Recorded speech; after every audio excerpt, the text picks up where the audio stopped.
My name is Katie Ryder, and I am the National Program Director for Jews for a Secular Democracy. Thank you all for taking your time tonight to join us.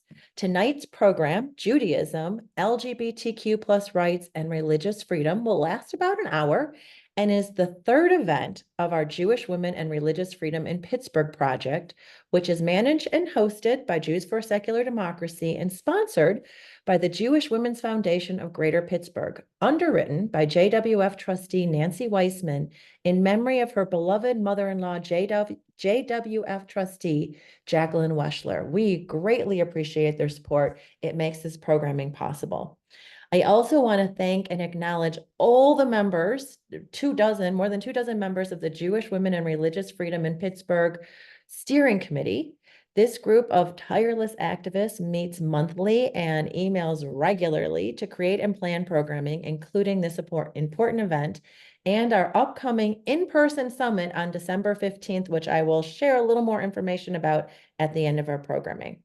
And finally, I want to give a shout out and thank you to tonight's co-sponsors, the National Council of Jewish Women in Pittsburgh, Temple Israel of Orlando, the Society for Humanistic Judaism, or Adam Congregation of Phoenix, Congregation of Humanistic Judaism of Metro Detroit, Jewish Community Relations Council of Broward County, Florida, the Secular Humanist Jewish Circle Tucson, Folkschule Philadelphia, Red Wine and Blue, Pennsylvania, and the National Council of Jewish Women, Michigan. People across the country care about this topic. Before I introduce tonight's moderator, I do have one sad note that one of our panelists, John Hellman, contacted me earlier today, and unfortunately they are sick and unable to attend tonight. So John, if you're watching, we hope you are getting better soon, and our thoughts are with you. And now I'm going to introduce our moderator tonight. Carrie Wardzinski, I hope I pronounced that right, Carrie, is an amazing organizer, and she is on our Jewish Women and Religious Freedom in Pittsburgh Steering Committee. She is also a regional organizer for the greater Pittsburgh area for Red Wine and Blue, a position she has held for over 2 years. Prior to becoming an organizer, Carrie was a research librarian for over a decade. In fact, it was a resurgence of censorship and book banning that prompted her to become more involved in activism. Carrie lives in the greater Pittsburgh area with her partner, Mike, her son, Logan, and her 2 cats, Scotty and Stella. She has an undergraduate degree in theology from Westminster College and a master's degree in library and information science from the University of Pittsburgh. In her free time, she enjoys hiking, reading, and exploring local history haunts. Carrie, the floor is yours. Thank you so much, Katie, and thank you for that wonderful introduction. I'm pleased to be here and pleased to moderate this session this evening. But before we start, let's go ahead and have a brief discussion and lay down the definition of religious freedom here. For those of you who have not been in attendance at our previous 2 seminars that we've held, I want to take a brief minute to discuss the term religious freedom because it can mean different things to different people. But this evening, we're going to use this particular framework. The term has been co-opted by many people, and we think it's time to take it back. Many of our country's most pressing social issues, such as LGBTQ plus equality, abortion access, reproductive care, public education free from religious coercion, racism, anti-Semitism, they all share a common challenge in the way religious fundamentalists have breached the wall of separation between church and state. And when public policy is based on just one religion's perspective, and even within that one religion, one particular tiny segment of that over others, it violates the First Amendment and our fundamental religious freedom, and it harms all of us. The First Amendment provides freedom for and from religion. And on that note, we'll go ahead and get started. And I just wanted to say that this evening, because John Hellman isn't here, it's going to be a bit more of a discussion between me and the rabbi, where you will have the opportunity to listen in, but then also post questions in the chat. So that said, I'm very excited about the speaker that we do have. And so please join me in welcoming Rabbi Sharon Kleinbaum. From the start of her career, our first panelist, Senior Rabbi Emerita Sharon Kleinbaum, held a uniquely individual vision of what a congregational rabbi can be.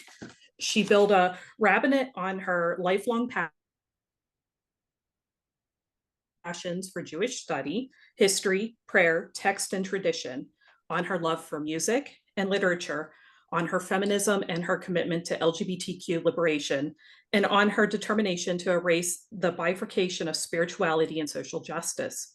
In her 32 years at Congregation Beit Simchat Torah, and I apologize if I butchered that. That was perfect. Thank you. She not only made that vision a reality, she made it a stunning success. And just reading the comments from former congregants, that speaks to that. Rabbi Kleinbaum oversaw the expansion of CBST's membership from its founding community of adults who sought a place where they could both be openly lesbian and gay and proudly Jewish. The membership grew to include families with children, trans and non-binary people, Jews of color, Jews in their 20s and 30s, who weren't born with the founding generations first gathered. Through her teaching, the congregation has come to see its own broad cultural heritage and the extent of its own impact and legacy. Rabbi Kleinbaum's name has appeared multiple years on Newsweek's list of the 50 most influential rabbis in America. She was appointed by President Joseph Biden to the United States Commission on International Religious Freedom. Rabbi Kleinbaum has served as a commissioner on New York City's Commission on Human Rights and has been a member of Mayor Bill de Blasio's and Eric Adams' Faith-Based Advisory Council and serves on the executive committees of Governor Hochul's Office of Faith and Nonprofit Development Services and the New York State Interfaith Council. Rabbi Kleinbaum is a co-founder and board member of the New York Jewish Agenda, has served on the boards of GMHC, New Israel Fund, and is a member of the Reconstructionist Rabbinical Association, the Central Conference of American Rabbis, the Women's Rabbinical Network, and J Street's Clergy Advisory Council.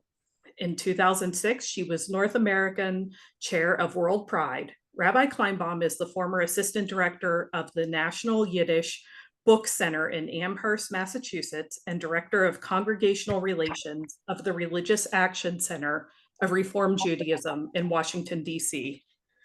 Rabbi Sharon Kleinbaum is married to Randy Weingarten, which you may also know that name, and has 2 daughters, 1 son-in-law, 2 granddaughters, and many beloved nieces and nephews who have their own fabulous children. Welcome, Rabbi Kleinbaum. Thank you so much. Thank you for that very, very kind introduction. I'm delighted to be with you this evening. We're delighted to have you. Let me go ahead and get started and ask you the first question. It is clear that you have been profoundly active in your life fighting for LGBTQ rights. I'd like to start tonight by simply asking you to share your own journey, your own history with social justice and the fight for LGBTQ rights as much as you feel comfortable. Sure. Well, thank you so much. And I'm really happy to be here. I think this question of how to balance religious freedom, and I agree with you, it's been grotesquely abused as a concept, but even so, there are some really serious issues that I, as a religious human being, care deeply about, and the intersection with LGBT rights challenges us. And I would argue, and I will through this evening, that it's not so simple that every time we talk about religious freedom, there's no room for it. It's only abusive to LGBT people. And I think it takes a kind of a nuance that this country, unfortunately, is not so into nuance these days. But I'm looking forward to being able to engage in it in that way, because I think as we get deeper into it, we can see a path forward. I myself came out in the 1970s when the world was a really different place, in both good ways and bad ways, by the way. And we created, and I know we have some CBST members who are from that generation as well, we created a vibrant, meaningful, rich, and at that time we just said lesbian and gay or gay culture, even though we had zero civil rights and we had zero religious rights in the religious communities. And I want to start by saying that because sometimes we imagine that peoples who are denied legal or civil and religious rights are just sad sacks of victims who suffer in the corner waiting for the rights to get delivered so that they can emerge into the light. It hasn't been true for us as a Jewish people throughout history. Jews have been profoundly discriminated. And I'm not just talking about the horrific moments of like the Holocaust or the Khmelnytsky pogrom or crusades. I mean, the run-of-the-mill persecution that Jews had throughout history. And Jews managed to create very vibrant, very culturally rich communities despite that level of hatred. I want to start by saying that because I think people imagine that, and especially since we're feeling it in the world today, the possibility of these rights being removed and losing them. And we just need to remember our ancestors, and in my case, in our generation, it's possible. And I'm not saying that's what we want, but we have to remember we have agency even when we don't have legal rights. We have profound control over our lives, even when we're deeply discriminated against. And I want to say that because I think that both Judaism and gay culture has that at its core.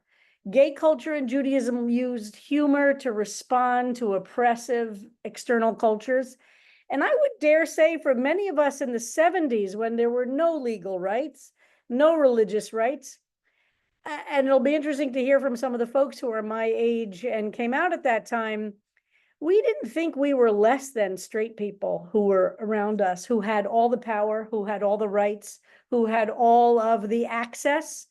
I would say we felt pretty confident that we were living a more interesting life, and we kind of felt sorry for straight people. So and if you read Yiddish literature from the 1800s and 1900s, Yiddish literature is full of a sense of humor that makes fun of the surrounding powerful Christian communities in which Jews were subject to tremendous discrimination. So I just want to start with there, that we haven't just been on a trajectory from sadness to liberation, and it's been more complicated than that.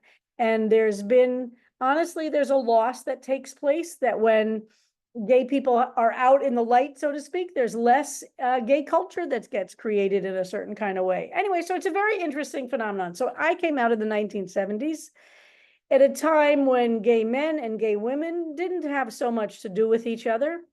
And that really changed with the arrival of AIDS in 1981, which was the year I graduated from college.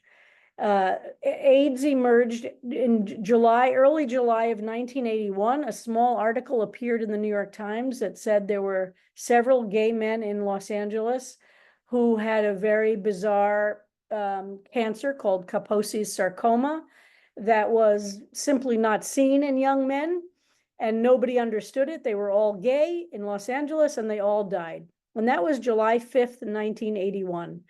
That beginning of the reveal of AIDS, obviously it clearly had been around for a couple of years before that, really transformed the LGBT community in ways that are without limit, and I could give a long talk about that. But one of the significant changes is that gay men and gay women really were brought together. And in many ways, lesbians became the caretakers and the political activists that helped, honestly, to train many men. And there was a sense of community. And it's really in that coming together around AIDS that the LGBT world was really transformed into a political, the political strength it had. Now, of course, 1969, we had Stonewall. In the early 70s, gay organizations started proliferating. But I would argue that AIDS really transformed the community in all different kinds of ways. CBST, 40% of our community died from AIDS. Just absorb that for a second. 40%. Those numbers were not unusual in any of the major cities: San Francisco, Los Angeles, New York. The infection rate among men, gay men, was probably around 80%. So it means most men in the community were HIV positive, probably, if our statistics were similar. So I was part of that universe. That I went to rabbinical school starting in 1985. When I looked into rabbinical school, there was no rabbinical school. The Reform movement didn't accept openly gay rabbinical students. The conservative movement didn't yet accept women. And the Reconstructionist Rabbinical School had, in the year before, 1984 to 85, introduced a non-discrimination on the basis of admission policy. They didn't really think through what that would mean. So I wasn't out in the process of admissions because nobody really knew what that meant. And gay people in that time were totally used to bifurcating, having a professional life and having a personal life. And we assumed those wouldn't bleed into each other in any significant way. The thing that really transformed for me was the next year, my second year of rabbinical school, a secret call went out, and some folks on the call now who are CBST members know this story well, because it's one of the incredible stories of this movement, and it has a lot to teach us. Of course, there was no internet, no email, no way to communicate except word of mouth. That two people organized a gathering for lesbian and gay Jewish professionals. We were told the city to fly to, given a phone number. We had to find a payphone when we arrived at that airport, go to a payphone, call the phone number. And once we were adequately identified by the two organizers, and they gave us ways to make sure, we were given the address of the conference center. And there were 30 to 35 of us at that session, and all of us in some way or another went on to become leaders in the lesbian and gay Jewish world. And there's one, oops, sorry, I've got dogs here. And one thing to say about that is the power of community, of bringing people together, exactly what you're doing with this program and these programs. People in isolation rarely come up with great ideas. Ideas and the process of moving things forward happen when people gather together. Think of the power of cafe culture in Paris or in New York, in fact, and the power of what the internet has done to so many of us by isolating ourselves with our devices. It's a terrible, tragic thing for social movements. So in any case, I really became transformed by being around people. I assumed my life would have that bifurcation, but by being around other people who were similar to me, and they included some people who went on to be very prominent in the Jewish community, I understood that there was the possibility of change. I had long been a social justice activist. I never thought I would be a political activist about being a lesbian. That felt entirely separate from my political activism, which was about human rights and civil rights and apartheid in South Africa and tenants' rights in New York City and nuclear power, et cetera, et cetera. But that being together with other people and understanding the power of what it is to be with other like-minded people made me realize we could change the world. And that was 1985, 86, or 86, 87. And I really see my activism on this issue really rooted there. I then graduated from rabbinical school and in 1990 worked for the Religious Action Center of Reform Judaism for 2 years with David Saperstein doing social justice work. And when they hired me, I told them I was gay, and I was the first openly gay rabbi hired anywhere in America and by the Reform movement. And it was something I'm deeply grateful to them for, because I couldn't get any other job. Every job turned me down for being gay up until that. So I worked at the Reform movement for 2 years, where I was the head of their director of congregational relations, teaching the 800 Reform congregations around the country how to do social justice work. And then the position at CBST became available. It was actually the first time CBST hired a rabbi. And at that point, we were now in the depths of AIDS. AIDS started in 1981 to be known. And until the cocktail was really developed, the therapies in 1996 and 1997, getting AIDS was a death sentence. There are some longtime survivors, and there were then, but that was a major exception. So people in the congregation who got AIDS or HIV positive, we all assumed those were death sentences, and that transformed the community at CBSD, but the community around the country. And the Jewish community was terrible about AIDS in the early years, really terrible. I had to fight with the funeral homes in New York to treat the bodies that came in with respect. I had to fight with the New York Times to make sure that people could be identified as life partners. Obviously couldn't say lover, but life partner. We fought. I spent a lot of time at the New York Times just to have people treated with dignity in that moment. So I know I'll wrap that up. But so I was at CBSE for 32 years and just stepped down this summer to be able to make room for a next generation. And also, as Emerita, I'll continue to do work at CBST starting next year, but we'll see what that looks like. And now I've been working full time on the campaign to elect Kamala Harris. I'm just in awe of what you shared. That's amazing. I do want to go back to something that you mentioned where you said a lot of Jewish people just accepted that they had to split their professional and personal life. Absolutely. You know, and that still occurs in Pennsylvania. For example, we haven't passed the Fairness Act here, so it is still possible to discriminate against people who are part of the LGBTQ community for housing and employment, for example. So I kind of want to move into a little bit of, I'd like to hear your thoughts on basically governmental discrimination, you know, because we still have that here in Pennsylvania against LGBTQ individuals, and how that violates the First Amendment's guarantee of religious freedom, both at the state and federal level, if you can speak to that. Absolutely.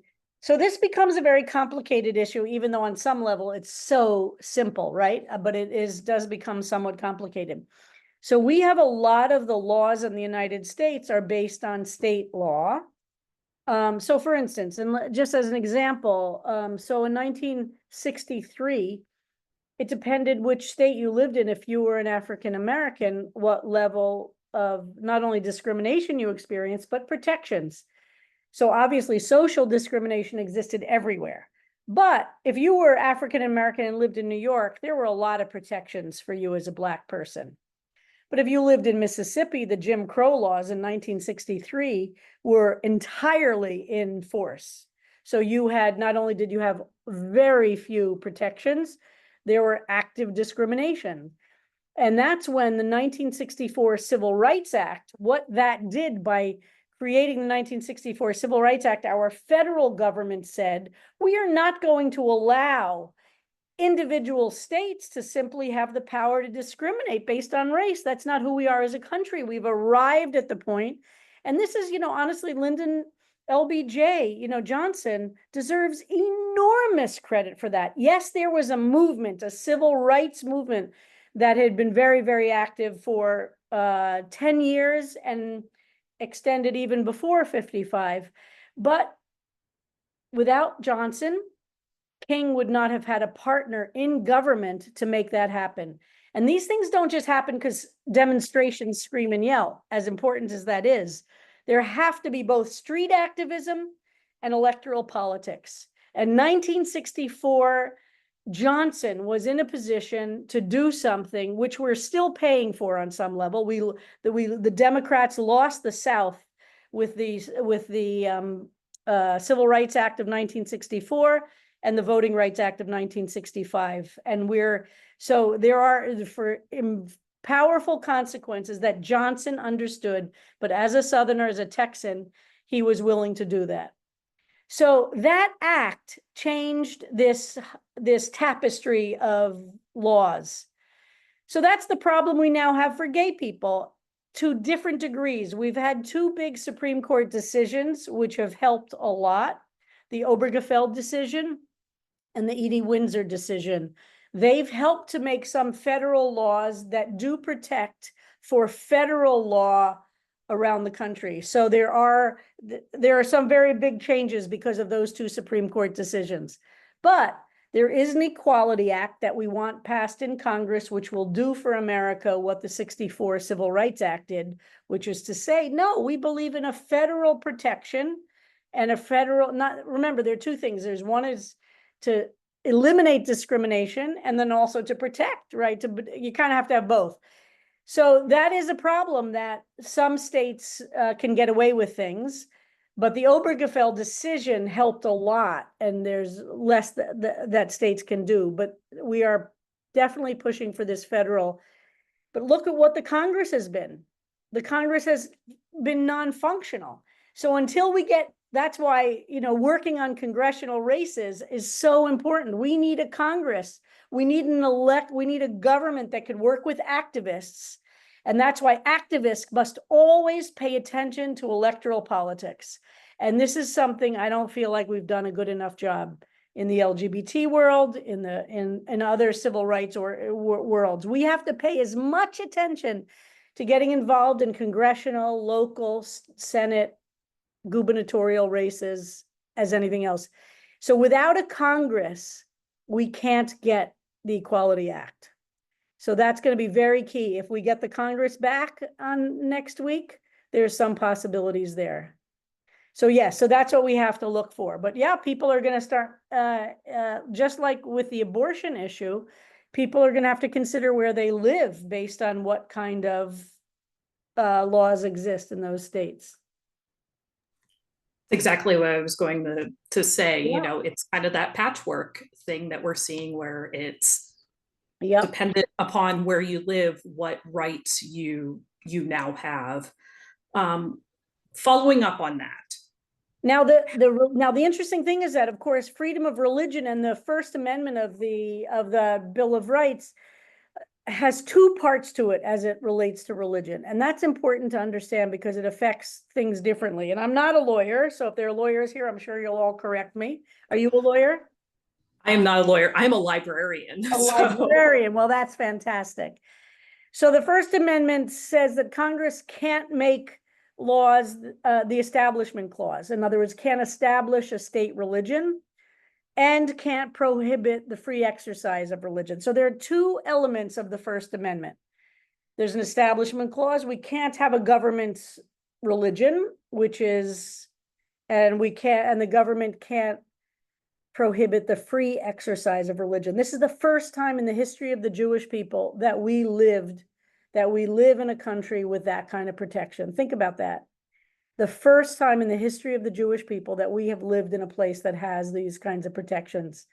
And that separation of church and state that Jefferson called the wall to separate church and state is really important. And his concept of the separation of church and state is that the state can't get involved in religious practice. And that we know is under real threat. And we have, this is one of the reasons I'm so involved in the Kamala Harris campaign. And I urge people to understand and to get involved and to make sure everybody is voting. Because one of the key things on the Trump agenda is the elimination of the wall separating church and state. And it's already been deeply damaged. It's not that it's, but I'll give you a couple of examples. And why do some of the Orthodox right-wing Jews support Trump? They think he's crazy. They are not into this anti-science, but they want to see the elimination of that wall separating church and state for one very specific reason, and that is to allow school vouchers so that our tax monies will pay for people to send children to private religious education. Right now, the separation of church and state says, no, you can't use tax money to pay for private religious education. Trump and his previous Secretary of Education, Betsy DeVos, was a religious Christian evangelical. She was a particular Christian called a Shafela Christian, and she believed in the complete destruction of the public school system and for there to be vouchers that would bleed all the money from the public school system and allow people school choice, which is it's 1984 language, it's Orwellian language, to say that schools, that my tax dollars can be used by somebody for private religious education. So that would be another way that the church state would get destroyed. I'm sorry, but go ahead. I got a little. No, you actually answered the question I was going to ask, which is, how have you seen essentially the religious freedom arguments being used in the United States currently, both against the LGBT community, but also at large? And then kind of the follow-up question, which is, what can we do to push back against this particular narrative of really, truly Christian nationalism? We have to prevent Donald Trump from becoming president. If people care about this, they have to do everything they can. And every MAGA related candidate for office, this is on the top of their agenda. So the first thing is to make sure that they are not in office, and to do everything you can on a local level, on a state level, on a national level. And if we succeed in that, then there's ways we can fight it. It's going to be very hard. So let me say, it's where I said there's nuance involved. So here's an example. The Americans with Disabilities Act, which I think we would all agree was one of the fantastic revolutions in this country, has a religious exemption in it. And that's used as a model a lot for some of the LGBT stuff. So this is a very complicated thing. So for instance, the religious exemption was added, and that's a whole long story, a fascinating story, but it means a church, a synagogue, a mosque does not have to be ADA compliant. And that precedent is tough.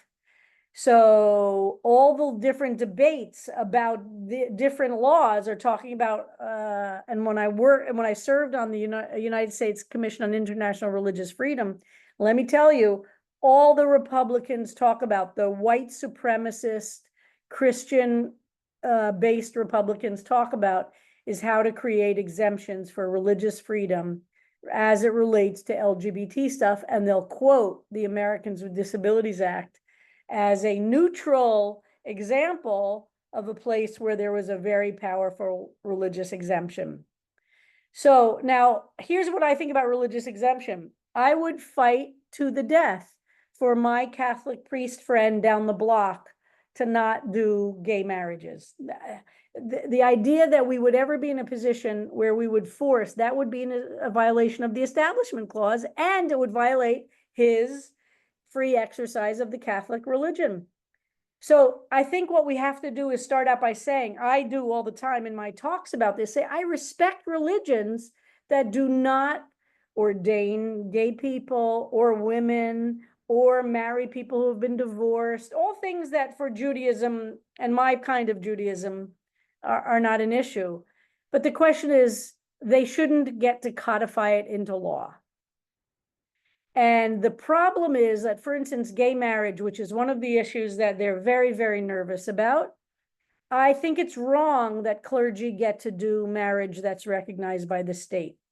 I would prefer that marriage, if a civil marriage is done only by a state designated agent, the clerk in town hall. But if somebody wants a religious ceremony, that's what I would do. But now I can both do the religious ceremony and sign a civil marriage license.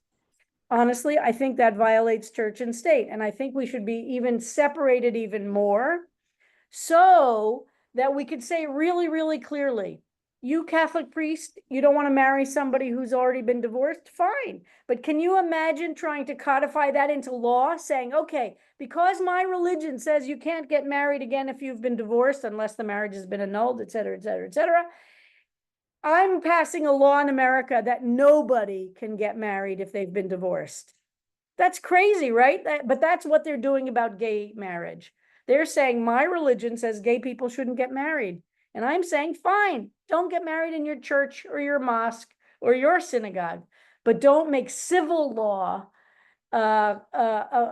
transformed by your religious practice. I'm not looking at comments, so if there's something I could or questions.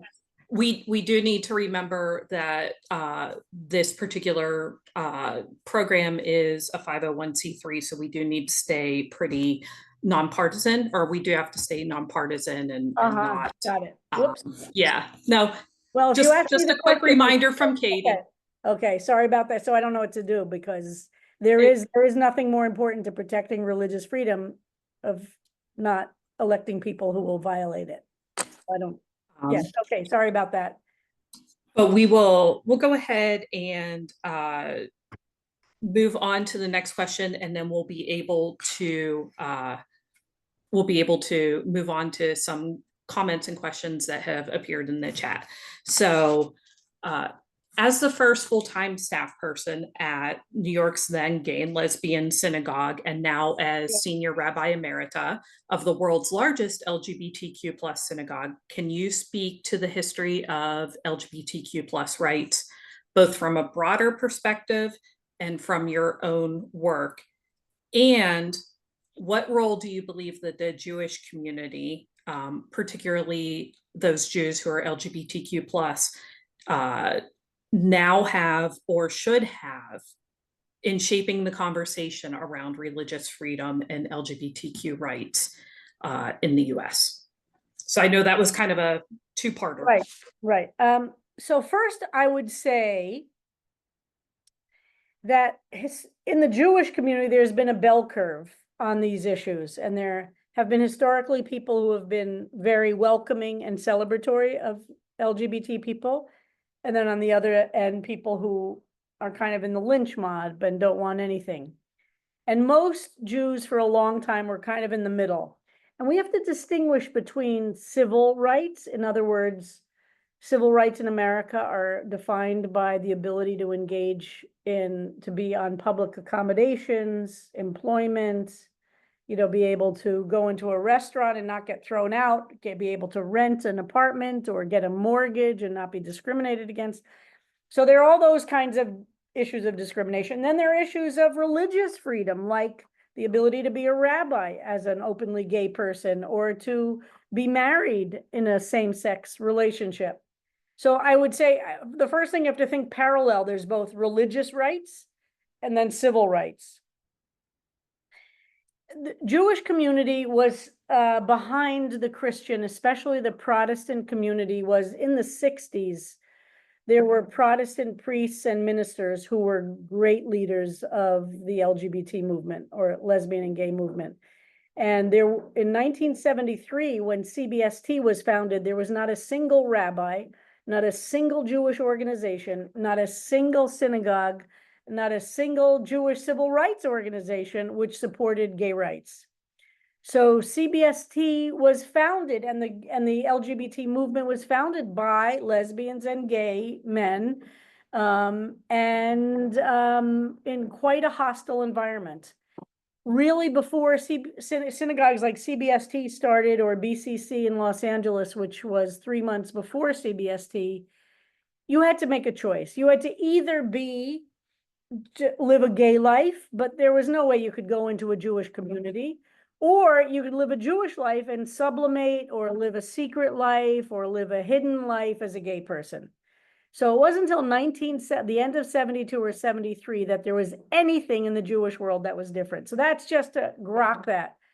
So Jews were very active, and not just within the Jewish community like me, but there were some of the greatest activists in the LGBT world, like Evan Wolfson, Jewish. He's really the one who moved the needle on marriage for same-sex couples. Paul Kaplan and Larry Kramer. So many of the leaders in the AIDS movement were Jewish activists, and that goes on and on and on and on. That's quite a long list. So I don't believe, though, in a kind of a segregated movement myself, and it's always something that I teach deeply, is that I'm not about my own personal liberation. I think feminism liberates not only women, it liberates men, right? And I think that the LGBT movement doesn't just liberate LGBT people, it liberates everybody. And that's why I feel very strongly that it's not a matter of LGBT and allies. I feel like the whole world needs to change, and we do it together. And I believe in spiritual and sexual orientation. I mean, that's a beautiful definition of intersectionality. Yeah. So, you know, and I appreciate you touching on that. And then also as a Presbyterian, so, you know, talking about some of the Protestant movements in the 60s. There's an excellent question in the chat that somebody brought up. Let me read it for you. Okay.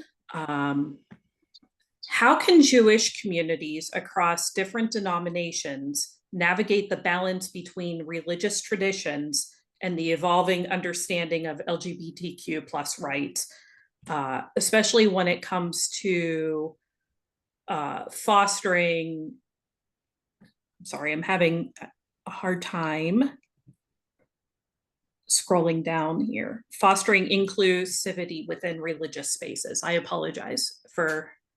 So I'm going to say something a little radical. I'm not so into the word inclusive because there are limits. Always there are limits, right? Like I don't want a neo-Nazi to feel comfortable. I want them to change. I don't want them to be killed, but I want them to change. But I think we're fair to say we don't just want everybody to feel comfortable. But what I do want is not just rights. If I believe religiously, theologically, God has created all of us in God's image, and we're all here to whether we're straight or gay, whether we're cis or trans, whether we identify as religious or secular, I believe, and I'm a religious person, so I get to say this, I believe that God has created all of us exactly as we are and hopes we get better and better and better, which is always the challenge, right? To both be, so it's not just a matter of a litany of rights. I want a world in which God's presence, it has room to grow. And that means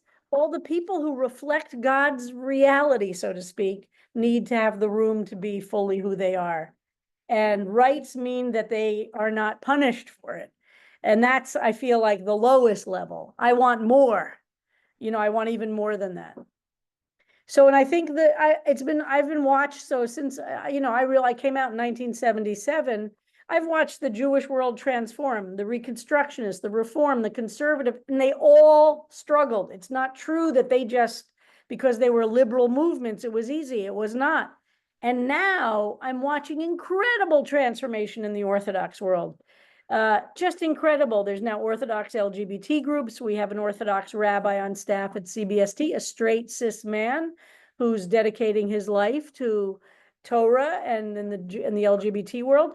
So the transformation is spectacular. There's now a few other openly gay Orthodox rabbis.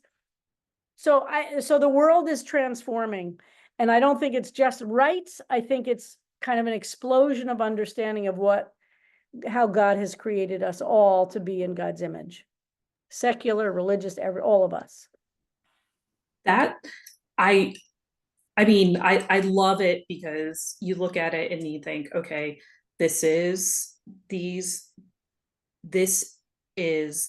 embodiment of kind of like a living document. So they're reading this and changing along with you know, things happening. Yeah. Now here, somebody asked, they said they are in here. The person writes, I am extremely conflict averse. So visibly fighting for social justice. And I'm not laughing at that, but just even the issues like these that mean a lot to me is absolutely terrifying. Other than voting, not to diminish the importance of that because it is absolutely vital. What can someone like me who is conflict averse, who is not cut out for what is traditionally considered activism, you know, sorry, I'm having a hard time with the chat because it isn't showing up. So first of all, I want to say there isn't one right way to engage in the transformation of the world. And everybody has different appetites for different kinds of engagement. You know, I know somebody who, it depends if you're talking about electoral politics or in general transforming the world. So I know somebody who really is shy and not into any demonstrations or, big dramatic. But what they do is they tutor a kid once a week, who is from, I think, Taiwan. And that's what they've done. That's fantastic. You have to figure out what you have an appetite for, or volunteering in a soup kitchen and not talking to people, but packaging up lunches that somebody can take away that day. There's a lot of work. The world is a very broken place. And I do believe it's incumbent upon all of us to find ways to engage in it. But I don't think it's all political activism. I think about it that a mitzvah in my mind is, how do you increase the light and the beauty in the world? Not just how do you fight against the ugliness. And for some people, they're going to increase the light and beauty by creating art, and that makes it a better place for us to live. For some people, it's walking a neighbor's dog or bringing a casserole over when somebody's sick. I often have said that our job is to be the reason that other people believe that human beings can be good. Be the reason that people believe in the goodness of humanity, because there's a lot of evidence to the contrary out there. There's a lot of evidence, but each of us can do stuff every day to make a huge difference. I know that, for me, a lot of times I think about being a librarian. And, to me, utilizing those skills and getting somebody the information or resource that they need, regardless of why they need it or what they're looking for. And I think there were other librarians in the chat who shouted out. I mean, I think that can even be a way Absolutely. to, just being a resource for somebody, regardless, without prejudice. And I think that's important. So you don't necessarily need to be holding signs on a street corner or protesting. Not at all. Not at all. Yeah. I believe in the partnership with transforming the world means both those things, trying to fight the ugliness and increase the beauty. Listen, I remember a great article about Pete Seeger near the end of his life when he said he was too old to go to demonstrations anymore and too frail to travel. So he decided every day what he would do is go outside and pick up litter. And that was what he did. Every morning he went outside and picked up litter. And I think of that all the time, and I try and do it myself. We could pick up junk on the street, And even just loving somebody, taking care of your children, taking care of your grandchildren, teaching them. I think those are also ways, forms of activism. Again, be the reason other people believe in the goodness of people. And I promise that will transform the world. So we only have a few minutes left. I'm going to ask one last question and then turn it back over to, probably turn it back over to Katie. And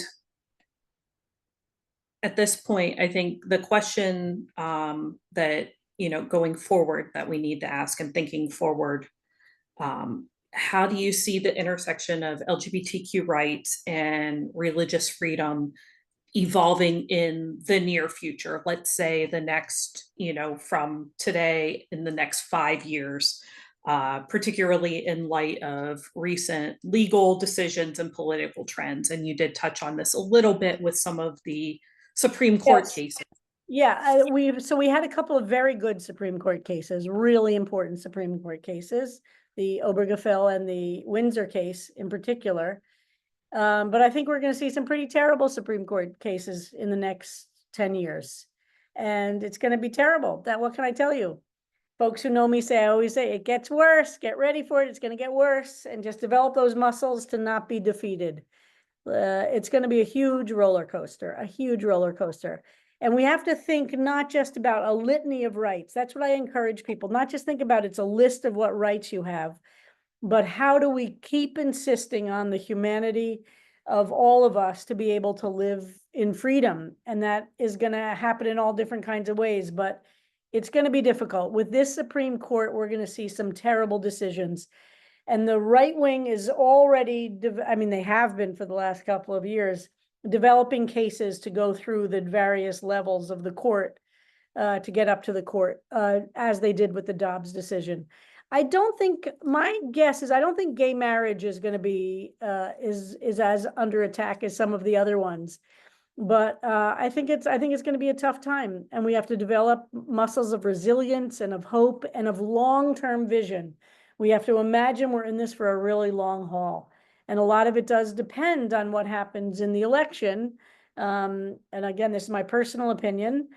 We have to really elect people who care about balancing the needs for religious freedom and the needs for LGBT full equality in this country. Okay, so one last question and one final thought. If you feel comfortable, would you share with us your ideas on how allies within the Jewish community and beyond, so people like me who consider themselves an ally, can best support the fight for LGBTQ plus rights? And also, what messages would you like to hear from the allies in the community?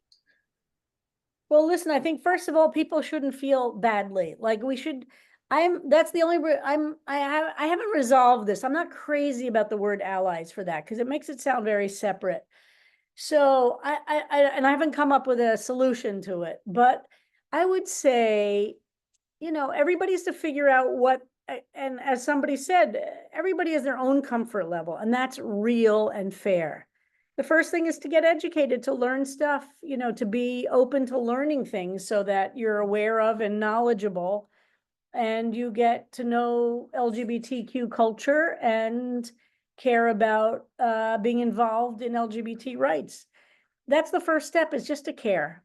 I mean, I don't think there is a formula, and I don't think there's one right way. I think people have to open their hearts and understand that we're all in this together.